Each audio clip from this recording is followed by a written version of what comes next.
നമസ്കാരം. ഇന്ന് ഇതുവരെയുള്ള വാർത്തകൾ സമഗ്രമായി പരിശോധിക്കാം. ന്യൂസ് ബ്രേക്സിലേക്ക് സ്വാഗതം. ഞാൻ അമൃത പടിക്കാൽ. നോക്കാം വാർത്തകൾ വിശദമായി. പ്രതിപക്ഷ നേതാവ് പിണറായി വിജയന്റെ വസതികളിലെ ED റെയ്ഡിൽ മൗനം വെടിഞ്ഞ മുഖ്യമന്ത്രി VD സതീശൻ. റെയ്ഡിൽ സംസ്ഥാന സർക്കാരിന് റോളില്ല എന്ന് പറഞ്ഞ മുഖ്യമന്ത്രി തനിക്കെതിരായ CPIM വിമർശനങ്ങളെ പരിഹസിച്ചു തള്ളി. EDയുടെ നടപടികളിൽ കോൺഗ്രസ് സങ്കുചിത നിലപാടാണ് സ്വീകരിക്കുന്നതെന്ന് പിണറായി വിജയൻ കുറ്റപ്പെടുത്തി. അതേസമയം ED റെയ്ഡിനെതിരായ പ്രതിഷേധത്തിൽ കണ്ണൂരിലും കോഴിക്കോടും CPIM പ്രവർത്തകർക്കെതിരെ കേസെടുത്തു.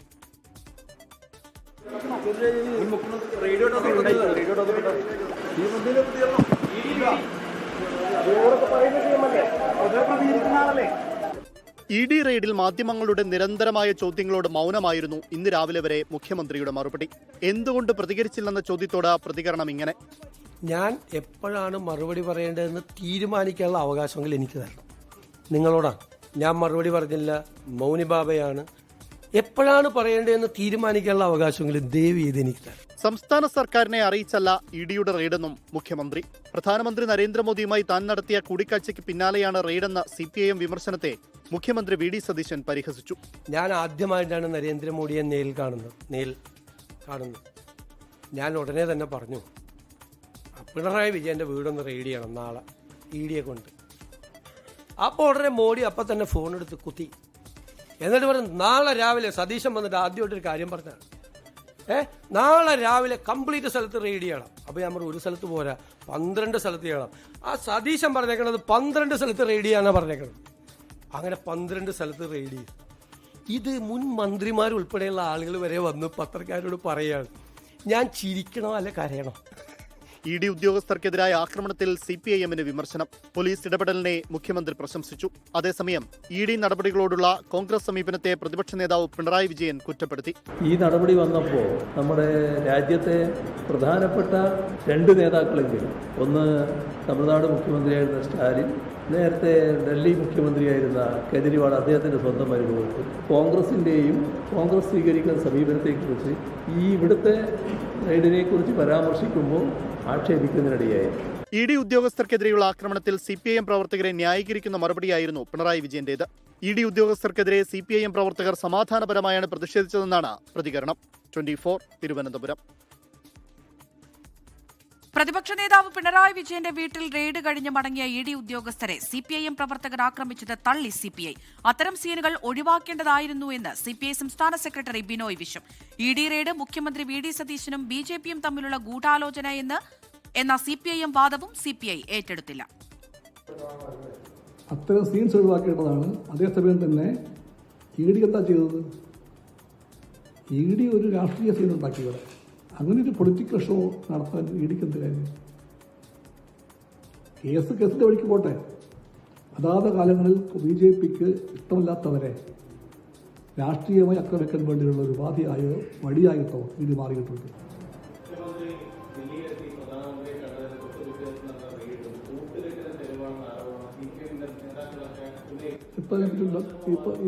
No comments. ഇപ്പോൾ ഒന്നും പറയാനില്ല. ഇന്ദിരാ ഗ്യാരണ്ടികളിലൂന്നി VD സതീശൻ സർക്കാരിന്റെ ആദ്യ നയപ്രഖ്യാപനം. സ്കൂൾ വിദ്യാർത്ഥിനികൾക്ക് 3 ദിവസത്തെ ആർത്തവാവധിയാണ് നയപ്രഖ്യാപന പ്രസംഗത്തിലെ ഏറ്റവും ശ്രദ്ധേയമായ പ്രഖ്യാപനം. പൊതു സ്വകാര്യ മേഖലയിൽ ജോലി ചെയ്യുന്ന സ്ത്രീകൾക്ക് 6 മാസത്തെ പ്രസവാവധിയും പ്രഖ്യാപിച്ചിട്ടുണ്ട്. ലഹരിക്കെതിരെ വിട്ടുവീഴ്ചയില്ലെന്നും ഗവർണർ രാജേന്ദ്ര വിശ്വനാഥ് ആർലേക്കർ നടത്തിയ നയപ്രഖ്യാപന പ്രസംഗത്തിൽ വ്യക്തമാക്കുന്നു. വനിതകളോടുള്ള സർക്കാരിന്റെ ആഭിമുഖ്യം വെളിവാക്കുന്നതാണ് ഗവർണർ രാജേന്ദ്ര വിശ്വനാഥ് അർലേക്കർ UDF സർക്കാരിന് വേണ്ടി നടത്തിയ ആദ്യ നയപ്രഖ്യാപന പ്രസംഗം. വിദ്യാഭ്യാസ സ്ഥാപനങ്ങളും പൊതുസ്ഥലങ്ങളും സ്ത്രീകൾക്കും പെൺകുട്ടികൾക്കും സൗഹൃദപരമായ രീതിയിലാക്കുമെന്ന് നയപ്രഖ്യാപനം ഉറപ്പു നൽകുന്നു. മെൻസ്ട്രൽ ഡിഗ്നിറ്റി എന്ന കാഴ്ചപ്പാടൂന്നിയാകും ഇത്. സ്കൂൾ വിദ്യാർത്ഥികൾക്ക് മാസത്തിൽ 3 ദിവസം ആർത്തവാവധി നൽകും.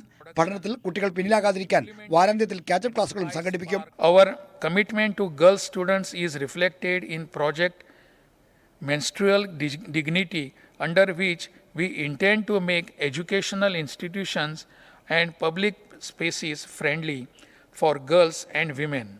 My government also plans to announce up to 3 days of monthly menstrual leave for school students. Vayomithram പദ്ധതി എല്ലാ ബ്ലോക്ക് പഞ്ചായത്തുകളിലേക്കും വ്യാപിപ്പിക്കുമെന്നതാണ് നയപ്രഖ്യാപനത്തിലെ മറ്റൊരു ശ്രദ്ധേയമായ കാര്യം. ഡിമെൻഷ്യ രോഗികൾക്ക് വേണ്ടി പകൽ വീടുകളും സ്മൃതി കഫേകളും വ്യാപിപ്പിക്കും.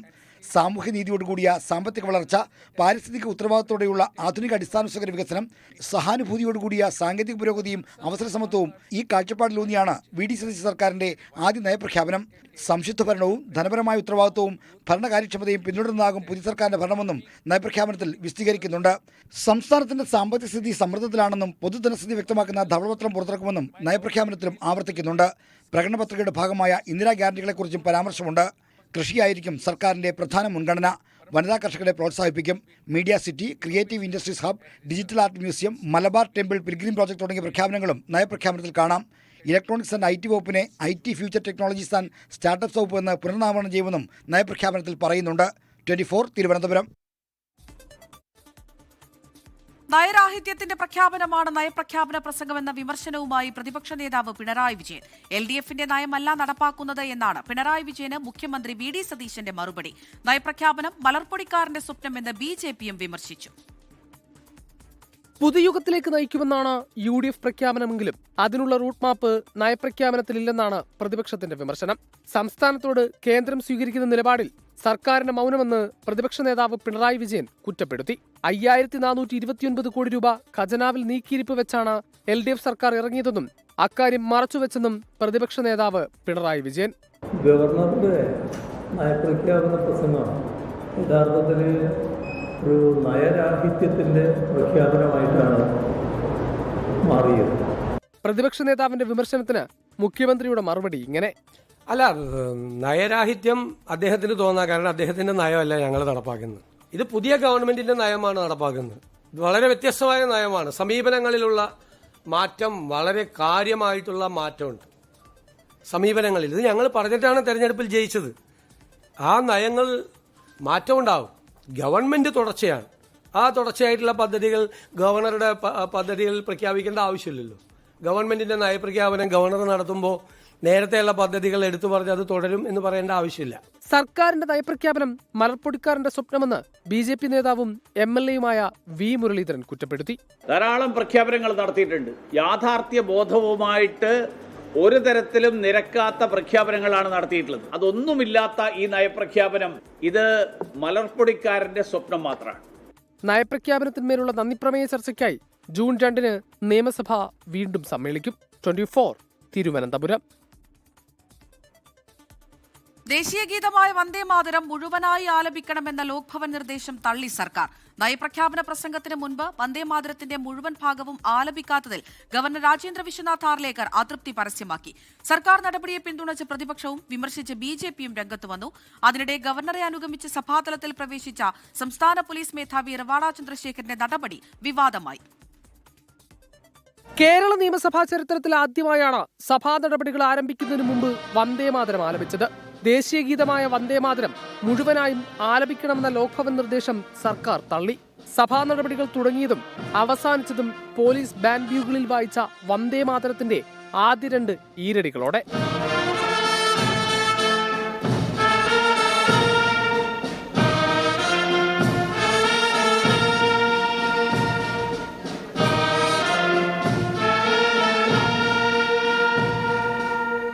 വന്ദേമാതരം മുഴുവനായും ആലപിക്കണമെന്നതാണ് പ്രോട്ടോകോളെന്ന് governor Rajendra Vishwanath Arlekar. Vande Mataram should be sung or played on music or band. Whenever it is played or sung, it has to be in full. That is what we feel. വിഷയത്തിൽ മുഖ്യമന്ത്രി വി ഡി സതീശന്റെ മറുപടി ഇങ്ങനെ: Singing Vande Mataram is not mandatory. This is not a provision of any of the act. Just like a flag code, nothing. This is a guideline only. We have certain decisions on that. Congress Party and the UDF is having certain decisions on these stanzas. That is why we have taken that decision. If governor is having some complaint, I will discuss with the governor, definitely. സർക്കാരിന് പ്രതിപക്ഷത്തിന്റെ പിന്തുണ. RSS agenda കേരളത്തിന് നടപ്പാക്കേണ്ട ബാധ്യതയില്ലെന്ന് പ്രതിപക്ഷ നേതാവ് പിണറായി വിജയൻ. വന്ദേമാതരം മുഴുവനായിട്ട് ആലപിക്കേണ്ട കാര്യമില്ല. അതിൽ നേരത്തെ തന്നെ വ്യക്തത വരുത്തിയിട്ടുള്ള കാര്യമാണ്. അതിലെ ആദ്യത്തെ 2 ഈരടികളാണ് ചൊല്ലേണ്ടത്. അതാണ് ഇവിടെ ചൊല്ലിയത്. ആ ചൊല്ലിയതിന് മറ്റു തടസ്സങ്ങളില്ല.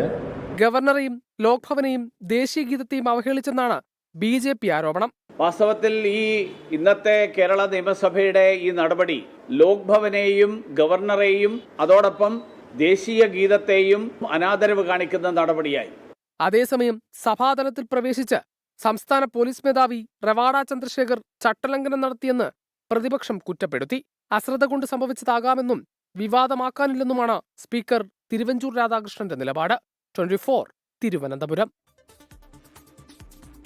എറണാകുളം ആലുവ ഇടയപ്പുറത്ത് മാതാപിതാക്കൾക്കൊപ്പം ഉറങ്ങിക്കിടന്ന 8 വയസ്സുകാരിയെ എടുത്തുകൊണ്ടുപോയി പീഡിപ്പിച്ച കേസിൽ പ്രതി ക്രിസ്റ്റൽ രാജിന് ഇരട്ട ജീവപര്യന്തം. മറ്റ് വകുപ്പുകളിലായി 35 വർഷം കഠിന തടവ്.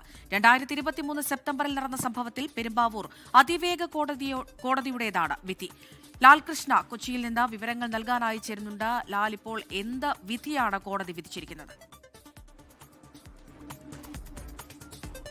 അമൃത, ഈ കേസിനെ കുറിച്ച് ആളുകൾ ഒരുപക്ഷെ മറന്നുപോയിട്ടുണ്ടാവും, എന്നാൽ അവരോട് കൃത്യമായി പറയാം. അതായത് 2023 ജൂലൈ മാസം അസ്വാഖ് ആലം എന്ന് പറയുന്ന ഒരാൾ ഒരു കുട്ടിക്ക് ജ്യൂസ് വാങ്ങിച്ച്, ഒരു 5 വയസ്സുകാരിക്ക് ജ്യൂസ് വാങ്ങി തരാം എന്ന് പറഞ്ഞുകൊണ്ടാണ് അവിടെ നിന്ന് കൂട്ടിക്കൊണ്ടു പോവുകയും കുട്ടിയെ ക്രൂരമായി ബലാത്സംഗം ചെയ്ത് കല്ലുകൊണ്ട് തലക്കടിച്ച് കൊലപ്പെടുത്തുകയും ചെയ്ത ഒരു സംഭവം ഉണ്ടായിരുന്നു. കേരള മനസാക്ഷി അടക്കം ഞെട്ടിച്ച ആ സംഭവം നടന്ന ഏകദേശം 1.5 മാസത്തിന് ശേഷം സെപ്റ്റംബർ 7-ാം തീയതിയാണ് ഈ സംഭവം ഉണ്ടാകുന്നത്. പുലർച്ചെ 2 മണിയോടുകൂടി ആലുവ ഇടപ്പുറത്ത് വാടകയ്ക്ക് താമസിക്കുകയായിരുന്ന അന്യസംസ്ഥാന തൊഴിലാളികളുടെ മാതാപിതാക്കൾക്കൊപ്പം ഉറങ്ങിക്കിടക്കുകയായിരുന്ന അന്യസംസ്ഥാന തൊഴിലാളികളുടെ മകളെയാണ് കൂട്ടിക്കൊണ്ട് പോകുന്നത്. തുറന്നിട്ട ജനലിലൂടെ കൈയിട്ട് വാതിൽ അകത്തുനിന്ന് തുറന്ന് അകത്ത് കയറി കുട്ടിയെ എടുത്തുകൊണ്ട് പോവുകയായിരുന്നു. തുടർന്ന് സമീപത്തുള്ളൊരു പാടശേഖരത്തിൽ എത്തിച്ച് അവിടെ വെച്ച് ക്രൂരമായി ബലാത്സംഗം ചെയ്തു.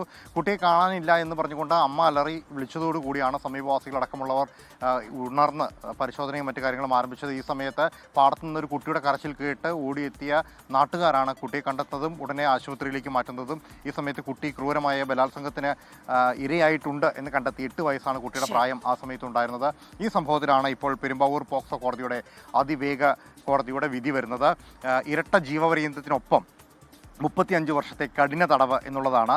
ഈ സംഭവത്തിൽ പ്രതിയെ പിടികൂടുന്നതും വളരെ നാടകീയമായിട്ടായിരുന്നു. മണിക്കൂറുകൾക്കുള്ളിൽ തന്നെ പ്രതിയെ പിടികൂടാൻ സഹായിച്ചു. അതിന് പ്രധാന കാരണമായത് അന്ന് 24 പുറത്തുവിട്ട CCTV ദൃശ്യങ്ങളായിരുന്നു. അതിനെ കേന്ദ്രീകരിച്ചുകൊണ്ട് ബാറിൽ വെച്ച് ഇയാളെ കണ്ടെത്തുന്നു, രാജിനെ കണ്ടെത്തുന്നു. ക്രിസ്റ്റൽ രാജിനെ കണ്ടെത്തുന്നതിന് പിന്നാലെ ക്രിസ്റ്റൽ രാജ് അവിടെ നിന്ന് ഓടി രക്ഷപ്പെടുന്നു, ആലുവ പുഴയിലേക്ക് ചാടുന്നു. നാട്ടുകാരടക്കമുള്ള മാതാപിതാക്കൾക്കൊപ്പം ഉറങ്ങിക്കിടന്ന 8 വയസ്സുകാരിയെ എടുത്തുകൊണ്ടുപോയി പീഡിപ്പിച്ച കേസിലാണ് ഇപ്പോൾ പ്രതിക്ക് ഇരട്ട ജീവപര്യന്തം വിധിച്ചിരിക്കുന്നത്. വിവരങ്ങളാണ് ലാൽകൃഷ്ണ നൽകിയത്. നീറ്റ് ചോദ്യപേപ്പർ ചോർച്ചയിൽ നാഷണൽ ടെസ്റ്റിംഗ് ഏജൻസിയോട് ചോദ്യങ്ങളുമായി സുപ്രീം കോടതി. എന്തുകൊണ്ട് വീഴ്ചകൾ സംഭവിക്കുന്നുവെന്ന് സുപ്രീം കോടതി ചോദിച്ചു. കേസിൽ കേന്ദ്ര സർക്കാരിനോടും സത്യവാങ്മൂലം സമർപ്പിക്കാൻ കോടതി നിർദ്ദേശിച്ചു. ചോദ്യപേപ്പർ ചോർച്ച ഗൌരവത്തോടെയാണ് കാണുന്നതെന്ന് കേന്ദ്രം കോടതിയിൽ പറഞ്ഞു. മലപ്പുറം മഞ്ചേരി മെഡിക്കൽ കോളേജിൽ ഗുരുതര ചികിത്സാ പിഴവെന്ന് പരാതി.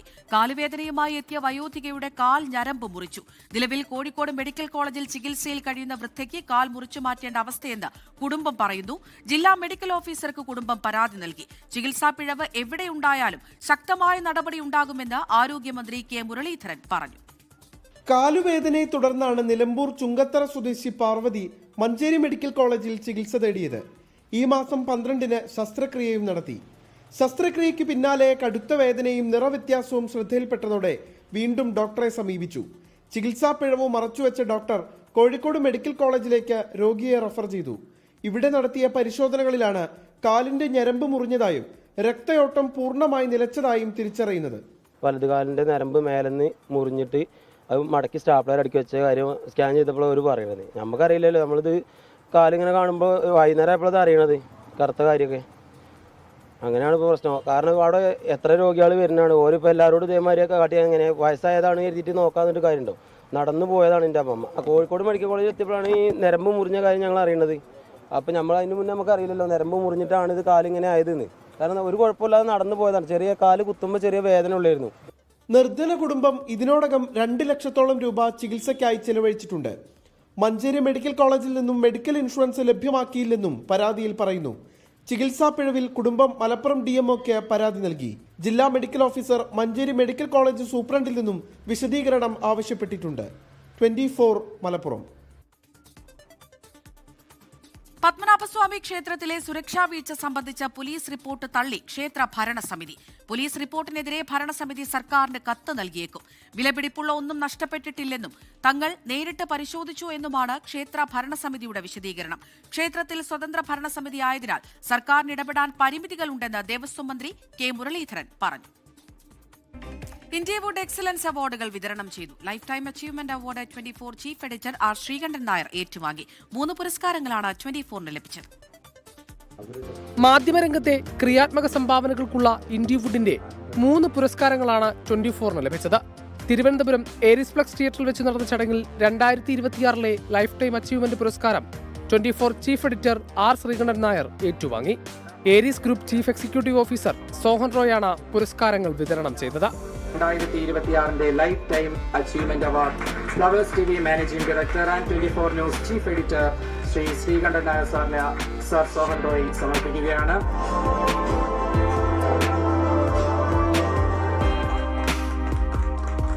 എഡിറ്റോറിയൽ ലീഡർഷിപ്പ് എക്സലൻസ് പുരസ്കാരം 24 executive editor B Dileep Kumar ഏറ്റുവാങ്ങി. എഡിറ്റോറിയൽ ലീഡർഷിപ്പ് എക്സലൻസിനുള്ള ഇന്ത്യ വുഡ് മീഡിയ അവാർഡ് ലഭിച്ചിരിക്കുന്നത് B Dileep Kumar. 24 news congratulations Dileep Kumar. Emerging woman media journalist പുരസ്കാരം 24 കൊല്ലം ബ്യൂറോ റിപ്പോർട്ടർ സൂര്യഗായത്രി ഏറ്റുവാങ്ങി. 24 തിരുവനന്തപുരം. ന്യൂസ് ബ്രേക്സ് പൂർണ്ണമാകുന്നു.